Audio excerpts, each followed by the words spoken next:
Shoutout mga kabagana at kapwa-antingeros. Yan po, isa-isahin natin mga mutya. Ito po ang tinatawag na mutya ng pandakaking puti.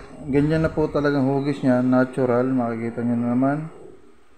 Ang mutya ng corales o pandakaking puti. Nakuha po ito sa pusod ng dagat nakuha.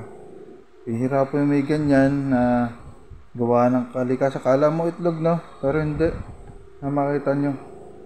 Mutya siya ng corales ng pandakaking puti o white coral. Yan po.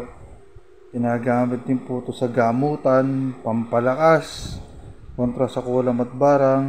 Ipanghalina rin pong taglay ito. Maganda sa negosyo at kabuhayan. Yan.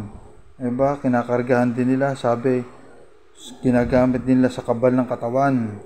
Basta kargahan lang ng relasyon, yan po yung magkakabisa. Yan po ang mutya ng pandakaking puti o corales. Yan po. Maraming salamat po.